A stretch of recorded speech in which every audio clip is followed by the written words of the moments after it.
So that's a dollar for dollar reduction in the taxes you owe. Cost segregation is a deduction. So that's going to lower your amount of income, which means you pay less taxes. So if you got an R&D tax credit of $20,000 and you had a liability of $20,000, now you owe zero because that's going to wipe out the liability. So Wow. tax credits are a little bit more valuable than a deduction as far as the impact. You have found Authentic Business Adventures, the business program that brings you the struggle stories and triumph and successes of business owners across the land. Downloadable audio episodes can be found in the podcast link found at drawincustomers.com. We are locally underwritten by the Bank of Sun Prairie, Calls on Call Extraordinary Answering Service, as well as the Bold Business Book. And today we're welcoming / preparing to learn from Tom Brodie of Cost Segregation Services. So Tom, how is it going today? It's going very well. Thank you for having me on the program. Yeah, I'm glad that you're on here. I love the name of your business because it says exactly what you do. So, for those that may not know, can you tell us what is cost segregation? Yeah, it's I know that people stumble over that all the time. What we do is we help commercial building owners depreciate their building faster. And I say faster just because it's faster than what they're used to, right? What a CPA or a tax preparer will do will take the value of the building and divide it by 39 years or 27 and a half years if it's a apartment complex. What we do is say there's things in your building that are not going to last that long. So we do the study to say, okay, you've got this much assets in a 5-year category, this many assets, in a 15-year and break it down that way, and then help them depreciate it faster, which means more depreciation expense is less income, which means less income taxes. And so you're really saving a tremendous amount of money in income taxes. So, when you're talking about assets, can you elaborate on what those are? It's a commercial building. I mean, so if you got, your building, you got the external walls and everything else, but then you've got so much on the inside, internal walls, HVAC controls on the inside, things that are not really key to keeping the structure upright.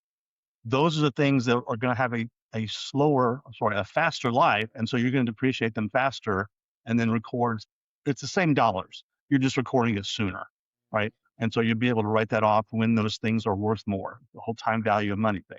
So rather than waiting 39 years to get your asset depreciated, you can take about 30% of that on average and record it sooner. All right. So, you're talking carpet, shelving, Floor coverings, window coverings, actually outside a building too. Parking lots are a huge expense that people don't think about. oh, That's a 15-year asset. So if you've got a big parking lot, that's going to be something we can write off right away.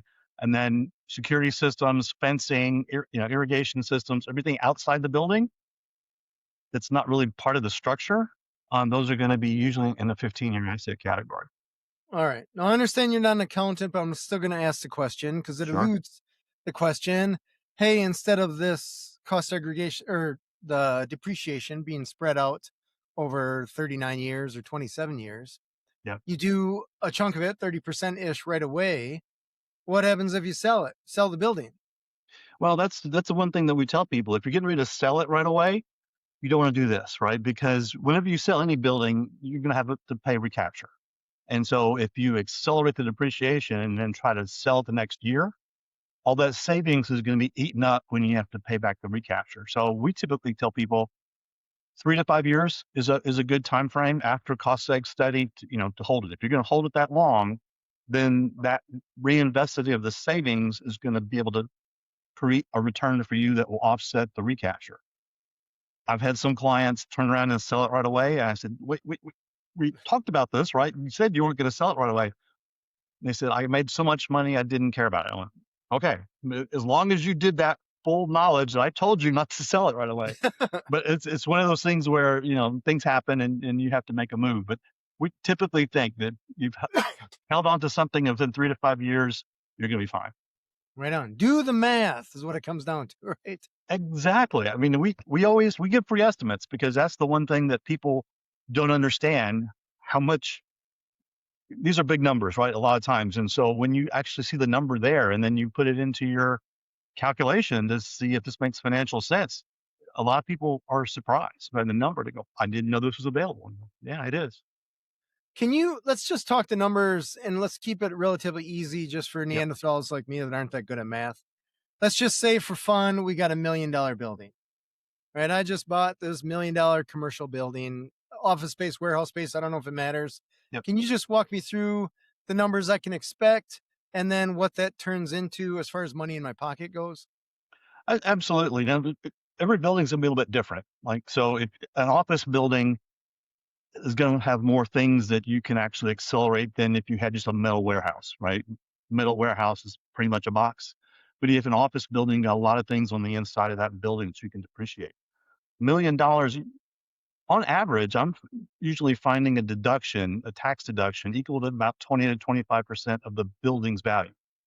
Now I say building's value because you have to subtract land, right? So if it costs you $1 million, you take the land out, maybe you're like at $800,000 or something like that.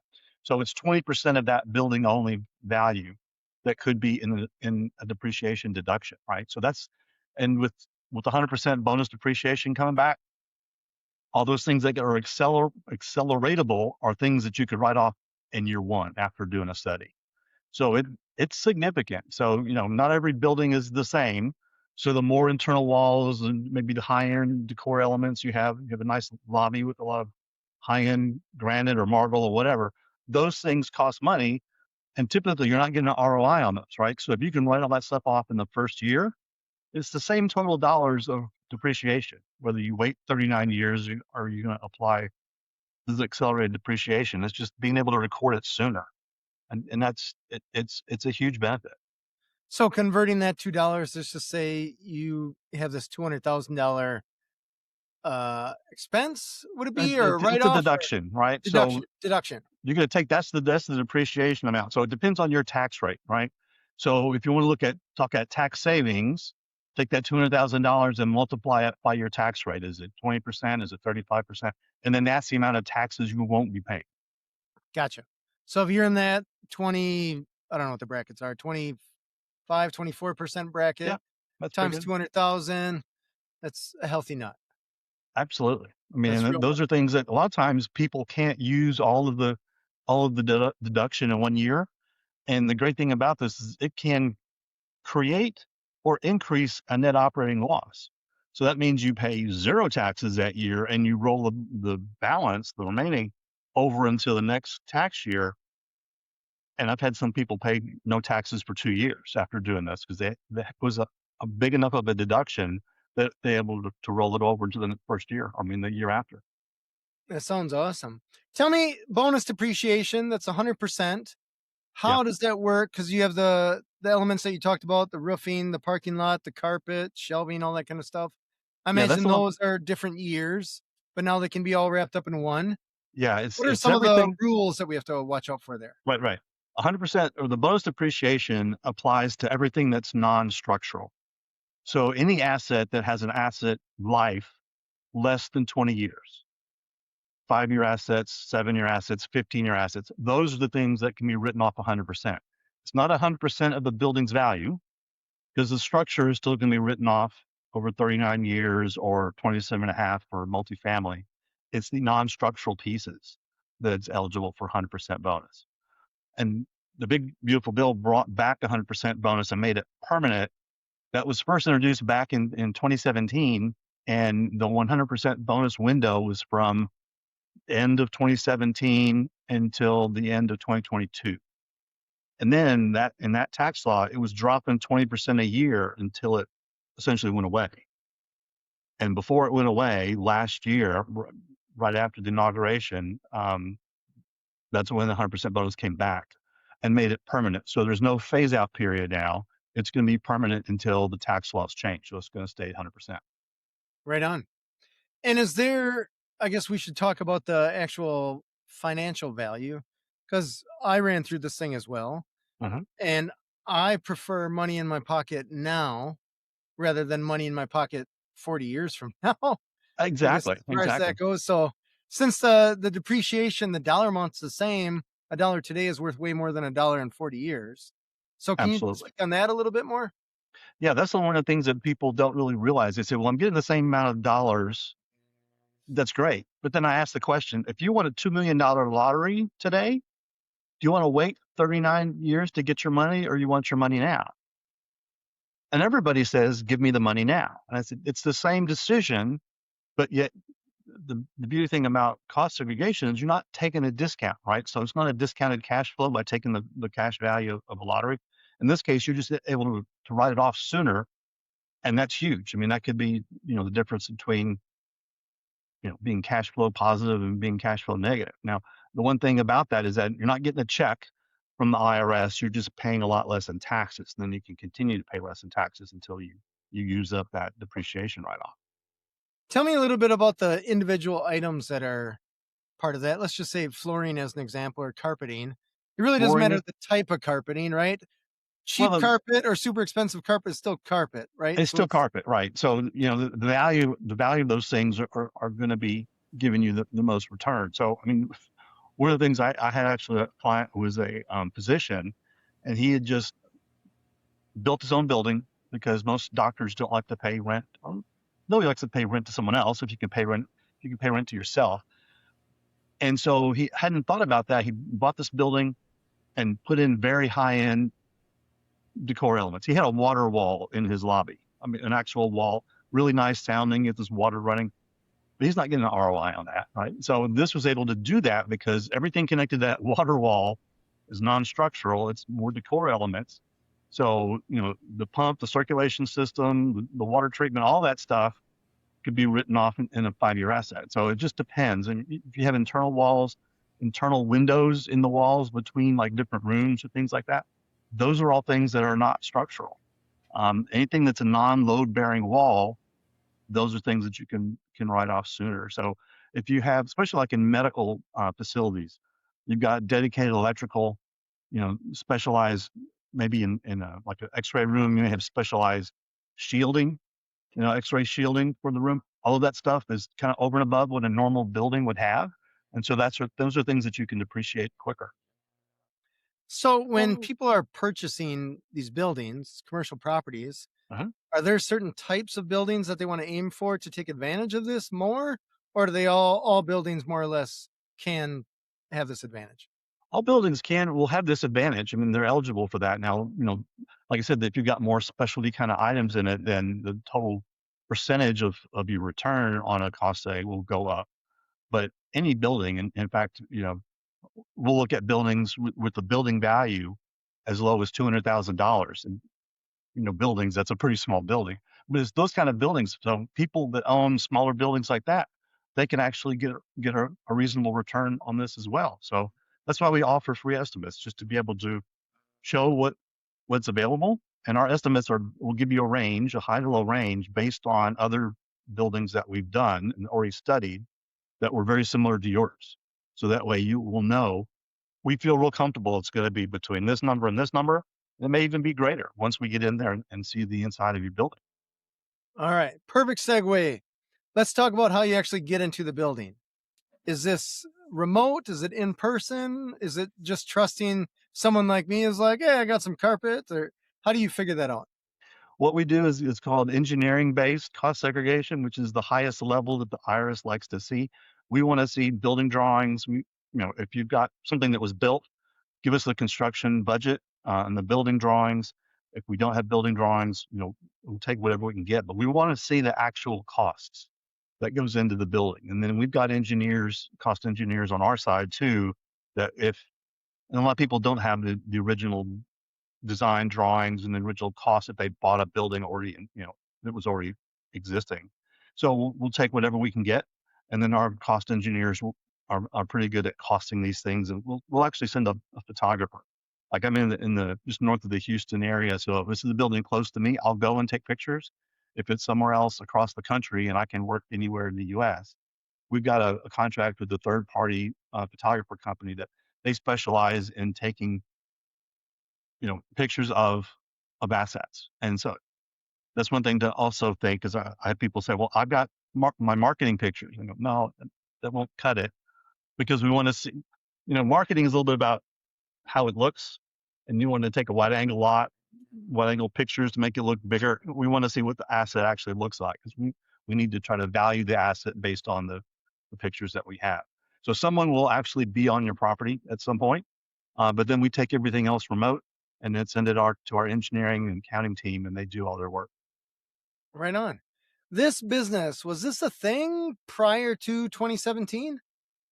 It was actually the IRS lost a court case in the late 90s, I think 99, I think, where and it was a hospital corporation said, there's so much of our building's not going to last 39 years. Why are we depreciating it longer than the asset's going to be there? We're going to replace it before that.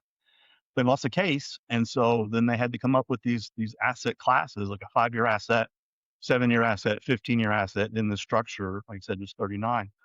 And so it's been around, since then. In fact, the founder of CSSI, the company I work with, was part of that original court case, on the winning side, and he thought of this is something that everybody could benefit from. So initially, it was all the Big Ten accounting firms that had people on staff, and they would send an army of people to your building. It was very expensive, and the owner of CSSI, the founder, said, "There's other ways to do this, right? Let's do this smarter, not harder. There's no reason why we have to have people occupying your space and taking time, you know, having to house all these team of people. We can do that remotely." And so, kind of gradually they built in this process of like, we have to have pictures, but then everything else, we don't need to be there, right? Because once we have pictures and drawings, we can do our work remotely. And so that's how the industry kind of developed. All right. Tell me, I don't know if you know the answer to this, but I want to ask just out of curiosity. Sure. The 39 year for commercial property, the 27 and a half year for residential, where do those numbers come from? That I don't know. I know that the difference between 39 and 27 is kind of obvious if you think about it. If you're in an apartment complex, you're living in that a longer period of time during the day than you're at an office building, right? And so they're saying more wear and tear and more occupation of the building, it won't last more than 27 and a half. Where that number comes from, I don't know. But that's Okay. the difference between an office building and an apartment complex. The other thing to think about that is for a short-term rental, like a vacation home or an Airbnb, that's classified as a short-term rental. And so that's a 39-year asset. Think of that like a hotel. It's the same category as a hotel. Oh, interesting. But Okay. we see that a lot. There's problems with that because some tax professionals see that as a rent house and say, "Oh, that's like an apartment." No, shorter window of occupation each time means that the asset's going to last longer, right? It's not as much wear and tear as if somebody's living in an apartment for a number of years or something. So that's why there's the differential, and that gets lost a lot of times. All right. This just seems like an obscure number 39. Why not 37 or Yeah, 42 or who I picked that I number or don't know. what? That's a great question. I'll have to look that up and see if our team even knows the answer to that. Sure. I'm sure there's some maybe in that lawsuit or something like that. It just seems even the 27 and a half, Yeah, not 27 and 3/4, not 26, just some number. right, right. Suppose why is an inch, right? Who knows?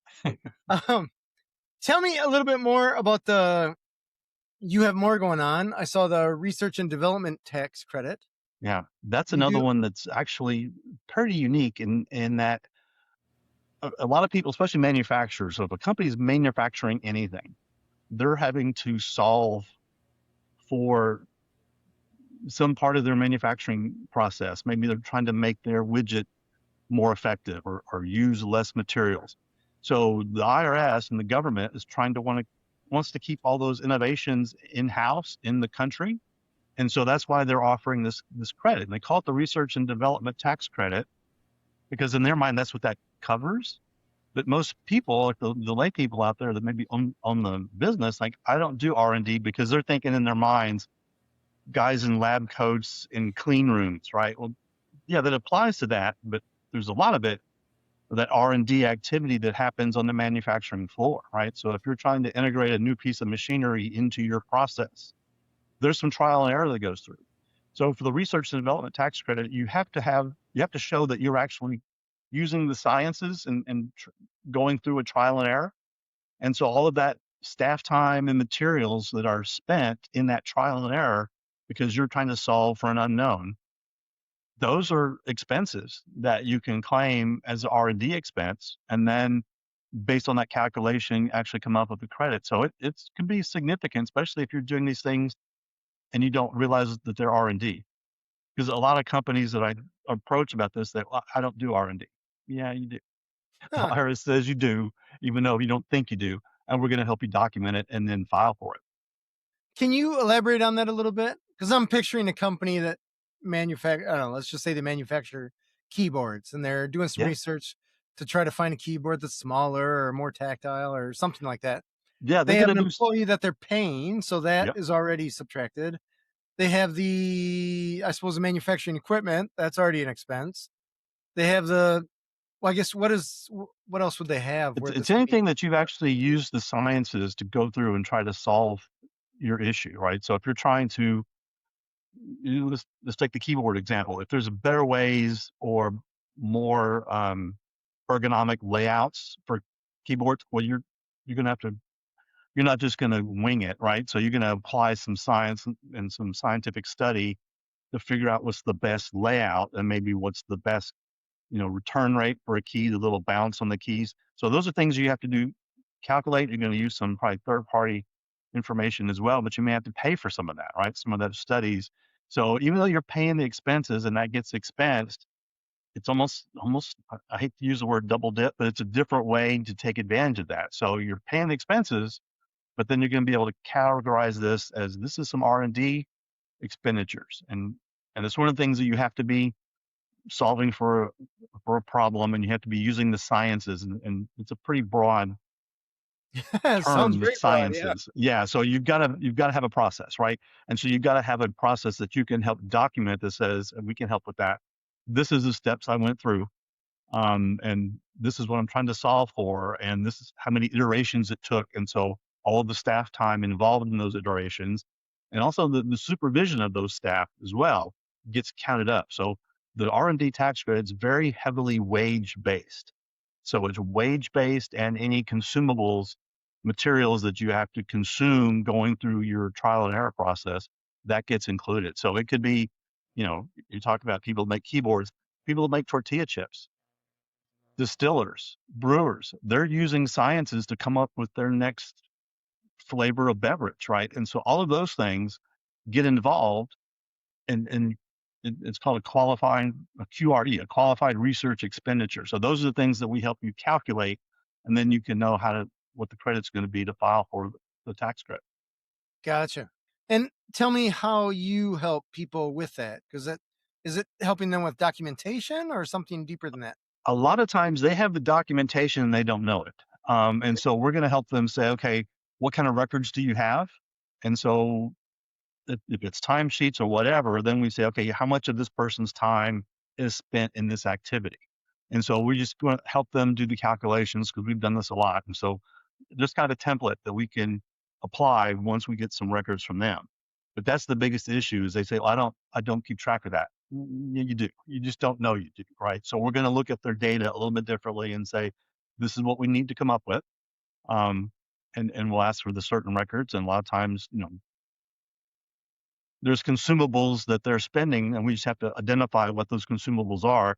And then once we know, they know how much they cost, right? So it's one of those things, just kind of guiding them to say, this is what we need, and this is why we need it. And then have them in that mentality where they go, oh, well, what about this? They may be asking other things. I've run into clients about this where they think of, and it's kind of that white lab coat mentality. They say, well, I've got a bunch of PhDs that are doing all this calculation and stuff. Yeah, that's some of the work, but you have people on the manufacturing floor who actually putting those formulas into place and into action, right? So it's not just the PhD's work, it's the guys who are actually pushing buttons on the machine. So their staff time is involved as well. Gotcha. Tell me how does that look on the taxes themselves? Well, it's actually going to be the R&D tax credit is a credit, right? So that's a dollar for dollar reduction in the taxes you owe. Cost segregation is a deduction, so that's going to lower your amount of income, which means you pay less taxes. So if you got an R&D tax credit of $20,000 and you had a liability of $20,000, now you owe zero because that's going to wipe out the liability. So Wow. tax credits are a little bit more valuable than a deduction as far as the impact, Yeah. but they're A lot still more. Yeah, they're still valuable. Both of them are valuable. Right. Interesting. And what else did you have here? Green zip drywall tape. That's amazing stuff. Green Zip, this is something we partnered with a company that actually makes it, and it's made actually not too far from my house. I didn't know that. It's in Montgomery, Texas. That is a mesh tape that you put in, between drywall pieces, and you mud over it, paint over it, just like anything else. The beauty is, if you have to reconfigure that space, pull off the baseboard, you grab the tail of that tape, pull it up, and it pulls off the mud, and now you've got the screws exposed.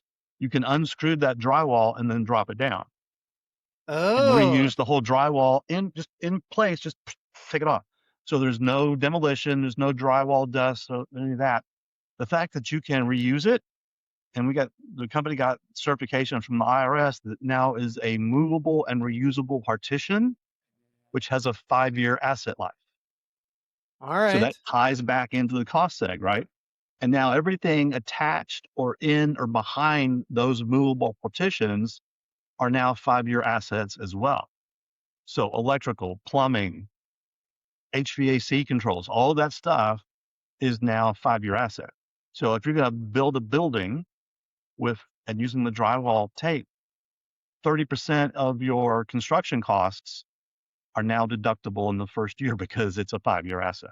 So those Wow. are things for buildings and the tape itself has got a license fee for it, and that's kind of expensive. But if you're building like a $10 million building or greater, this is huge because it's going to be such a great benefit. Plus, there's some LEED credits you can get. This is like the green construction credits that you can get because you're reducing drywall debris. You're not throwing stuff into the landfill. You're going to reuse that. So there's about 7, I think, different LEED credits that you can get if you're using drywall tape to build your building, Wow. and How the cool is green zip that? drywall tape. That is that's impressive, Tom. It's all this stuff. I mean, and this is the green zip tapes have been around for about 20 years. It's just not well known. I mean, there's a building in downtown Houston. It was a Chevron building. It's like a 50-story building. I forget how big that is. That was built with drywall tape, back probably 15 years ago. And so I don't have the numbers on that, but it was a huge benefit for them. All right. Interesting. Tom, let's shift gears here a little bit and talk about business specifically with you. Yeah, How did you end up in the cost segregation world? it's interesting. I actually, it was kind of one of these things that you get invited or have one of your buddies say, "Hey, have you heard about this?" Because right out of college, went to work for Shell Oil, and so I was working for them 27 years. Took early retirement, and kind of wanted to follow a passion of mine, scuba diving, and so I started working for a local scuba retailer. Took an early retirement from Shell, um, because back then they were offering that, right? So went to work for them, and then the problem with scuba diving, it's an awesome sport, but as a business, it's very dependent on your customers having disposable income and disposable time. Once they're nervous about their jobs, they don't go on diving vacations. They don't spend money on nice vacations. They kind of hunker down. And so that was one of the things, living in the Houston area back in 2008, oil prices were going down. People were kind of nervous about their jobs. And so for people in the disposable income businesses, it hurt them, right? Because that's one of the things people didn't do. So I was trying to look for something else. And a buddy of mine, I found out about this cost segregation, and he said, "Well, have you ever heard about this?" And I went, "No." So I checked into it, and it seemed to be such a no-brainer that my initial reaction was, everybody's going to be doing this already. I'm not going to be able to make any money at it because it's handled. Everybody's already doing it. The reality is, one of the things I found out is that not many people know about this, and so they're just not using it. They're not doing it, and their CPAs unfortunately don't tell them about it. So it goes unused. And so that's where CSSI has done a lot of work trying to get the word out and they're going through social media and just throwing out things. In fact, we do a lot of seminars and things, educating people to say, if you don't know if this applies to you, probably does, and let's tell you how. And so that's one of the things I kind of found out about this. And I was actually working with another company that did cost seg. Somebody at CSSI reached out to me. They saw in my videos and said, "Who are you working with?" And I told them, I said, "You need to come work for us." And so that, that the rest is history. I've been with them going on 8 years now. So it's just Oh, one of those nice. things. It's very niche, and not many people heard about it. And some of the issues that if you've been in kind of the commercial building industry, you own your own building for your business or you rent them out, they think they know, and so they don't pursue it, unfortunately. The people who are just getting into commercial real estate, they're looking for every advantage, and so they're the ones that are usually more open to this. And I get a lot more people who are just starting their portfolio, have heard about it, and reach out to say, "Tell me about this. How can I use this?" And then we go from there. The people who own this real estate for decades, not so much. Unless they found out of it along the way, they're not as open to it. It's interesting. I stumbled on it when I was doing some research online trying to figure out how to lower my tax bill. Yeah, 'Cause my accountant back then didn't bring up any way to reduce taxes. He just said, "This is how much you owe," right? I give yeah. numbers, he churns them out. This is what you owe. And eventually you come to the point where you're like, what are all these tax codes I hear about or these loopholes that I hear about? How come I don't have any loopholes? I need some more loopholes kind of Yeah, thing. yeah, And so I go online and I look, and cost segregation was right up there. And so I go to my accountant and I'm like, "Hey man, cost segregation, tell me a story. Is this worthwhile?" And he's like, "You could do that, but it's expensive." And so I was like, "Well, like how expensive?" Right? Like if I turn $1 into $10, even though a dollar may be expensive, it's still a pretty good trade.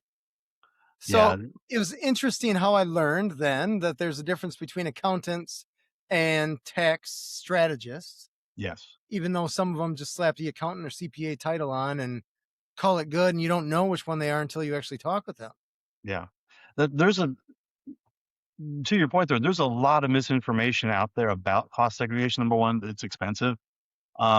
Early on, when the Big Ten accounting firms used to do it, yeah, it was expensive because you're paying for this army of people to sit on your property for a while. But now that we do a lot of it, remotely, it's not expensive at all. I mean, for example, if you had $1 million building that we're doing a cost seg study on, it may be, $6,000-7,000 maybe. But if you're freeing up 150 to $200,000, Yeah. the ROI on that is huge. But I mean, I think the early cost seg studies back in the day were, 40 and $50,000 and up for that. Gotcha. And Okay. so now that's what people remember is that, oh, it's really expensive, but it's not expensive anymore. I mean, it's very doable, and the return you get is just unbelievable. And if I'm not getting a 20 to 1 or 20 plus to 1 ROI in a project, I'm kind of going, oh, this is not great. But for the individual getting that money back, a 15 to 1 ROI is awesome, right? So it's one of those things that's just kind of your perspective has to change based on your investment. Right. How has the IRS looked at this? I mean, they lost a court case, so the rules come out in your favor It's there. in the code. I mean, it's in the IRS code. So, they document this very well as far as what they're going to prove. And there's actually 6 different levels of cost segregation studies that they'll allow. Wow. Engineering based, like I described we want to see plans, we want to see documents and all that. That's the number one level. Then it kind of goes down from there. And the bottom one, which is the low documentation, kind of low believability, is kind of the DIY cost segs. You'll see some of these are out there that, here's the cost seg program that you can run on your own. Those I would not suggest just because that's going to open you up to scrutiny, right? So, you know, we have in the CSI's history have never had one of our studies overturned by the IRS, which is awesome. Now we've been pulled into audits where the company was being audited for another reason, and then they found our study that the company had used, and so they had questions about that. We answered the questions, and we're good. And there was no issue because we know what the IRS wants. Our VP of operations talks to them almost weekly, somebody on some format. So we're very attuned to what they're looking for, and that's what we give them. I mean, when you do a study with us, you're going to get a 30+ page document that goes through everything we used as far as the tax laws, how we applied the tax laws, what our assumptions were. All of that is in that study, and so you can rest assured that the IRS, even if they saw it and wanted to see it, they're going to look at it, okay, it's a CSSI, we know what they're doing, and so it's going to be looked at very favorable because we know what's in the code and we're going to stick to it. We're not pushing the boundaries of the code. We're going to stick to it, and we're going to decide if it starts getting outside what we're comfortable with. Like somebody said, well, we need to make this number a little bit bigger. They say we can't, no, we can't justify that based on your documents you gave us. So we're not going to stretch it. Sure. Carpet your walls. Right? Yeah, Sometimes. that carpet's not worth $100 a square foot. I'm sorry. It's just no. Tell me, you had a segue here that I want to talk about with people Sure. trying this themselves. Because I remember Yep. when I was first learning about it, I'm like, I can measure the carpet. But then you look at, well, this much is, or this stuff is 10 year, this is 5 year, this is 15 year. And it doesn't take long for me to be like, you know what? I'm so out of my element. I need to hire a pro. Yeah. How many people are actually trying to do this on their own?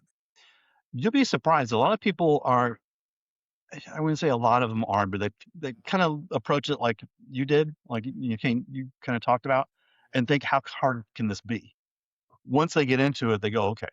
And I'm not sure that I'm well versed enough to be able to defend it. Right, that's where it comes into play. In fact, I've had CPAs talk to me and say, well, you do the study on the building, and we'll do this part of the building. I was like, so you're telling me you're wanting to take this on your own and defend it if anybody has questions about it versus letting us do it, and then the defense comes to us? Why would you? And then he said, okay, well, you do the whole thing. So he was wanting to split up part of the building where he does a study on part of the building and we do the study on the other part. I said, no, that you're just going to open yourself up. And it's things like you just experienced where I think that a lot of accountants and CPAs run into that too. And so rather than them trying to do it, they just don't. And unfortunately, they don't talk about it. So rather than say, let's go find you a person, let's go find you, somebody that does this for a living, they just don't talk about it, which is unfortunate. That's fair. You know, it's funny. There was a time years ago where I'm like, how hard a tax is? I can do taxes. It's Yeah. just a form. You fill out the form. And I remember I had the kitchen table filled with all the documents and stuff like that. And I sat down and I start, and it's like, add up line 7 to 8. And if 8 is higher than 9 or whatever. And I don't even know if I stared at maybe 5 minutes. And I'm like, you know what? No, I'm just going to hire someone to Yeah. take care of It gets this. back My to brain the is on fire. versus the time value of money. It's the value of your time, right? So Totally. you're going to do this and do maybe not a great job. So you spent that time, spent that money, and now you're wondering if it's right. So that's another thing that we kind of tell people is that you're buying peace of mind with us because we're going to defend it, no additional cost to you. If there's ever any question, come to us. If I can't answer the question, we've got a whole team back in headquarters that can. So that's not going to be an issue. Tell me a bit about the business itself of cost segregation Uh-huh. services. How many employees? Are you guys work from home? Are you in an office? Most of the people that are out there, the reps like myself, work from their house, right? Our team, CSSI, is actually located in Baton Rouge, Louisiana. And so that's where all the engineers and folks are. But we have our people like me are out going out talking to building owners and trying to secure a study.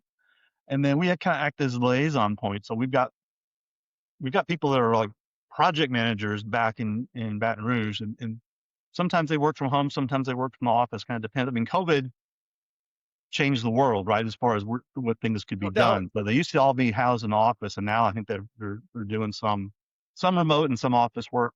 Um, but the great thing about that is that all of our people now are spread out over the country, so you can probably find a local CSSI rep wherever you are, or someone that's relatively close.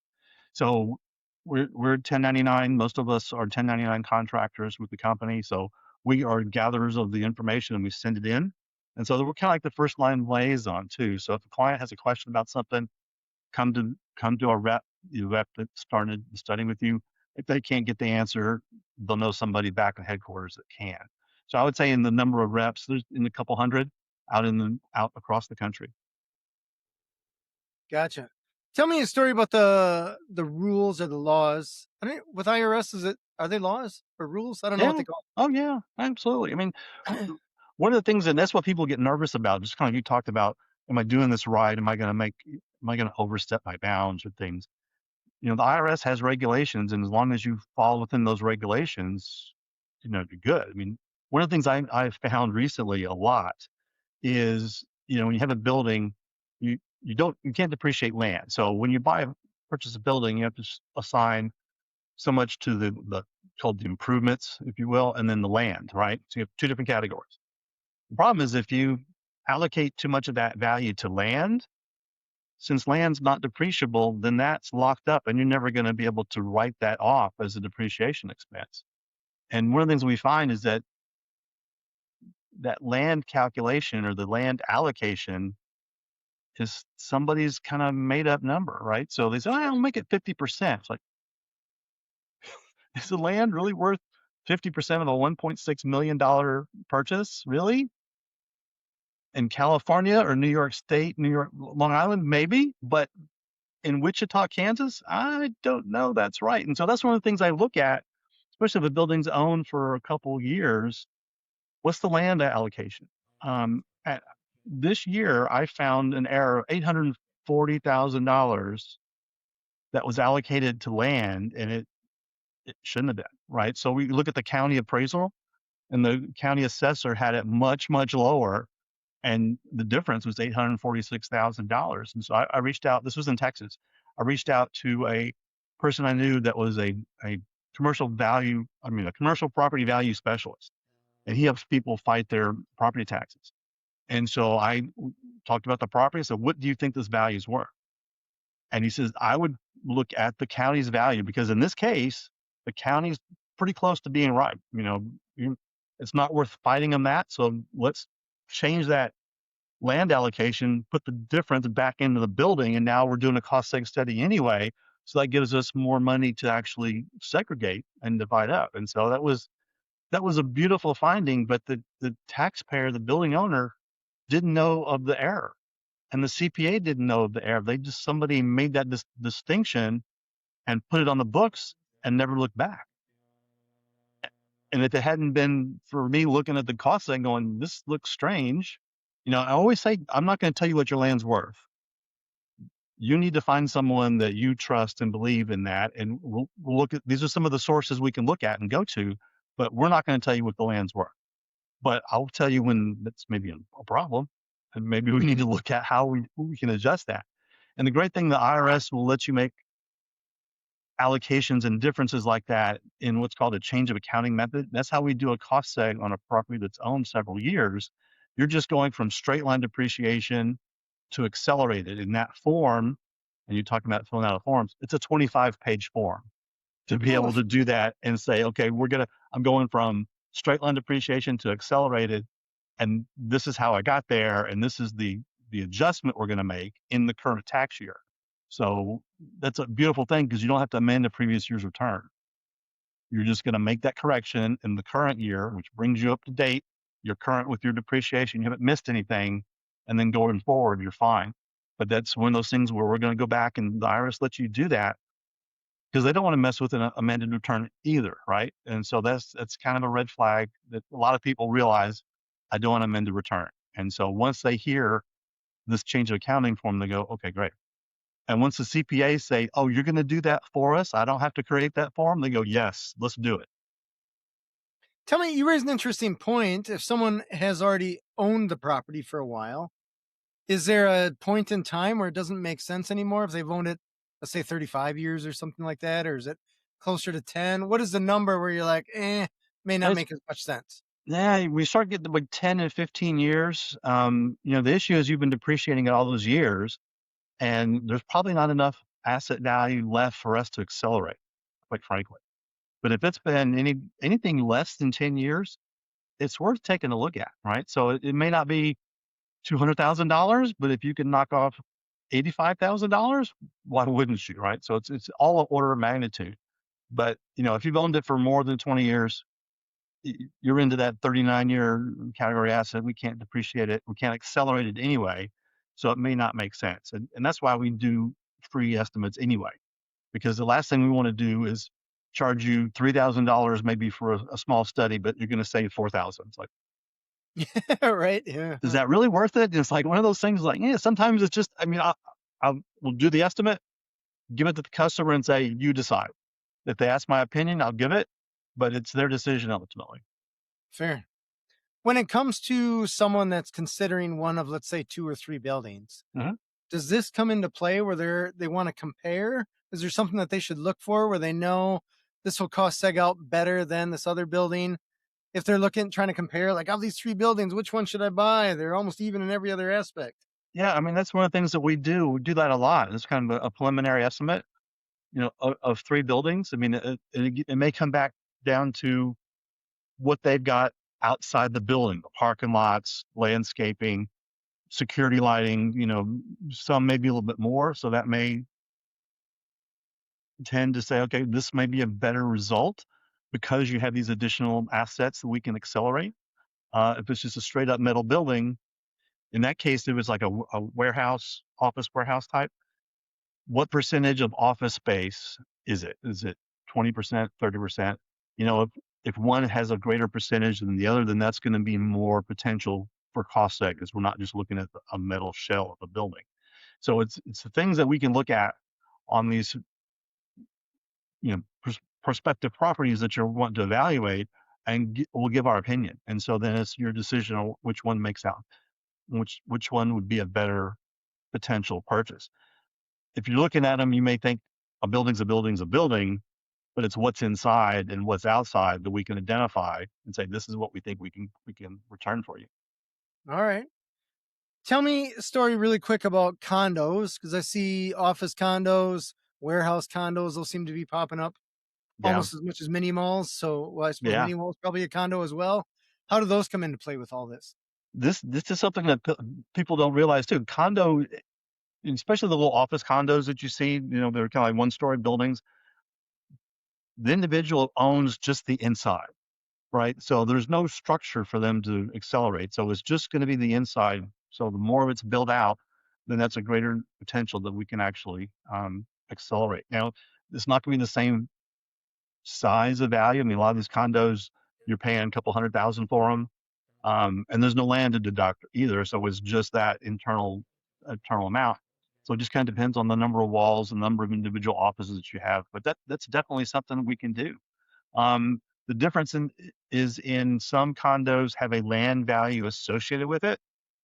And so if there is, we can look at from the county records, and we have to subtract the land piece. And so that may make one condo in one state a little bit less of a, of a good candidate than a condo in another state that doesn't allocate land.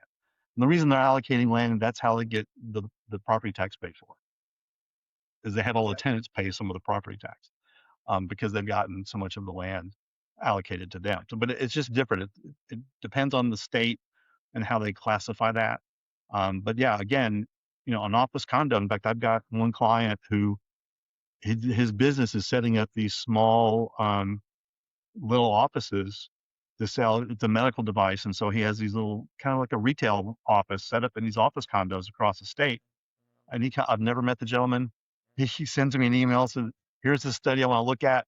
Do your thing and let me know." And so we've done those, and he's saving $30,000, $100,000 on some of these condos, which is for him is awesome. I mean, because he's buying more and more of them, and so those are great candidates for cost seg as well. Interesting. Is there a game that you see real estate investors playing where they continue to buy buildings specifically for the bonus depreciation? Is that a thing?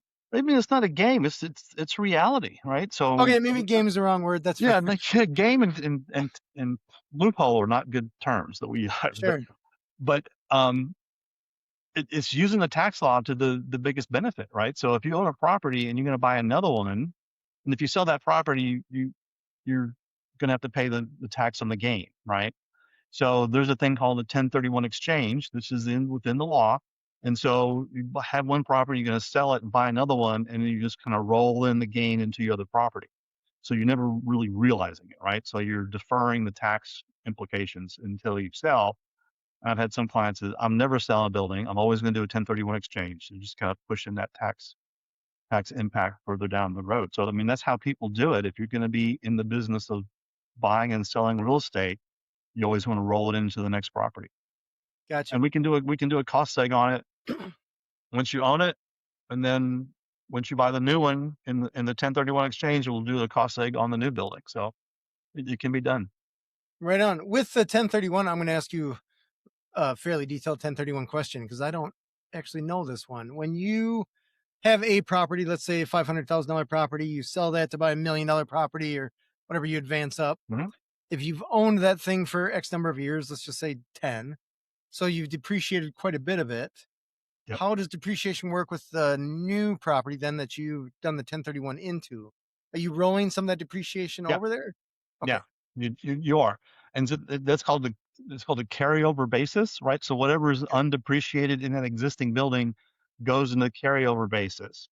And then when you're looking at cost segregation, that carryover basis is not eligible for bonus depreciation, right?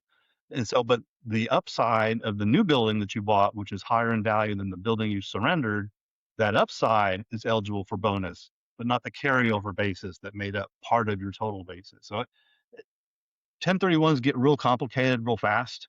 And a lot of times when we find a property that's been 1031, we have to go back for more information um, from the client. And a lot of times he has to go back to his CPA. So it's a lot. It's not just as simple as what I sold it for and what I bought it for. We just need to know, again, that carryover basis and what was your depreciation.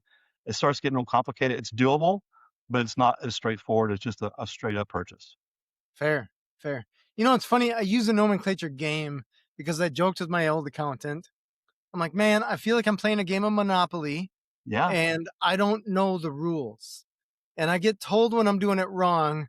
And if I do it right, nobody says anything. So I assume it's okay. that's pretty much the way it is. But there's a great quote and it came from a Louisiana senator. He said, let me get this right now.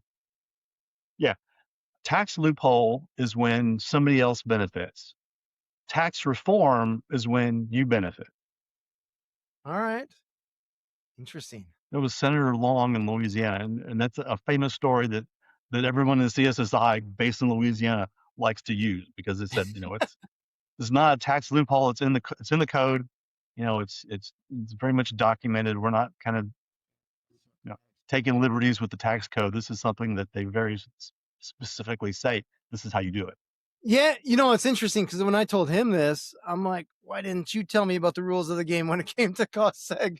Like, this is a thing Yeah. you should have known, or should I pay you to be able to tell me? But then I learned that is not why I was paying him.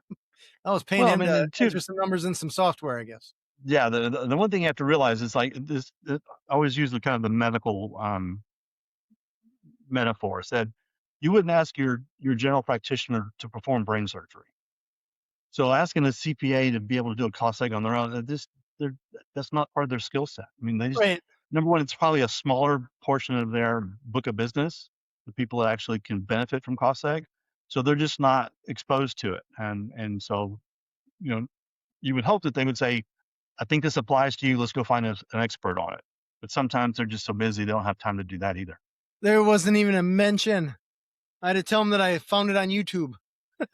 So, Yeah, well, most people do that way. They find it through someone else, or they know someone who did it, and they hear about it from a friend, and then it becomes real to them, and they want to find out more. yeah, so interesting. Like, why am I getting my accounting information on YouTube? That shouldn't happen. Yeah, Shouldn't that's have right. to. But here we are, right on YouTube. So Yes. awesome. Well, Tom, thank you so much for being on the show. Well, I appreciate it. Thank you. This has been Authentic Business Adventures, the business program that brings you the struggle stories and triumphant successes of business owners across the land. My name is James Cademan, and Authentic Business Adventures is brought to you by Calls on Call, offering call answering and receptionist services for service businesses across the country on the web at callsoncall.com. And of course, the Bold Business Book, a book for the entrepreneur and all of us, available wherever fine books are sold. If you're listening or watching this on the web, if you could do us a huge favor, give us a big old thumbs up, subscribe, and of course, share it with your entrepreneurial friends, especially those friends that may have purchased some commercial property or are in the searching stages of buying some commercial property, because cost segregation may be something that they want to look into. We'd like to thank you, our wonderful listeners, as well as our guest, Tom Brodie of Cost Segregation Services. Tom, can you tell us that website? Yeah, the website is actually, my website is thefoundmoneyguy.com, or it's CSSI All right. Did you say the Found Money Guy? The Found Money Guy. That's one of the things I kind of call myself, is because it is found money. I mean, it's one of the things you don't know that you have access to, but you do. So I liken it to when you stick your hand in a pair of jeans and you find some folded money. That's the best. That's the best feeling ever, right? So That's right. The winter coat where you find a 20, like, oh, it's been sitting there for 6 months. Sure. exactly, I love it. exactly. That's awesome. Past episodes can be found morning, noon, and night at the podcast link found at drawincustomers.com. Thank you for joining us. We will see you next week. I want you to stay awesome. And if you do nothing else, enjoy your business.